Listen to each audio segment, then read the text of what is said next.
Hello বন্ধুরা, আজ রবিবার, ছুটির দিন। ছুটির দিন কার তাড়াতাড়ি উঠতে ইচ্ছে করে বলো? তার মধ্যে আজকে ওয়েদারটা বৃষ্টি বৃষ্টি। এরকম ওয়েদারে মনে হয় চাদর মুড়ি দিয়ে চুপটি করে শুয়ে থাকি। কিন্তু আজ আমার আলসেমি করলে চলবে না।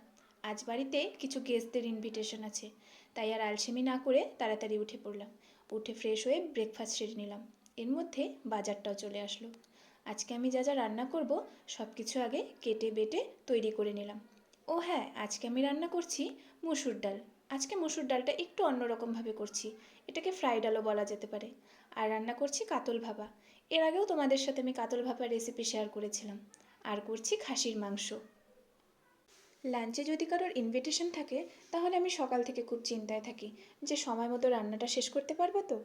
তো যাই হোক, আজকে আমি রান্নাটা সময় মতোই শেষ করতে পেরেছিলাম। এর মধ্যে গেস্টরাও চলে এলো। তারপর তাদের সাথে খানিক গল্পগুজব করতে করতে খাবার সময় হয়ে গেল। আমি তাদেরকে খাবারগুলো সার্ভ করে দিলাম। সবাই খেয়ে বলল রান্নাগুলো দারুণ হয়েছে। ব্যাস, আমার আর কি চাই, আমার সারাদিনের পরিশ্রম সার্থক। তো আজকে আমার এই ভুরিভোজের আয়োজন তোমাদের কেমন লাগলো বন্ধুরা? অবশ্যই কমেন্ট করে জানিও কিন্তু। আর রবিবারের তোমাদের স্পেশাল মেনু কি সেটাও জানাতে ভুলো না। আমার আজকের ভিডিওটি তোমাদের ভালো লেগে থাকলে অবশ্যই একটি লাইক করে দিও। Thank you.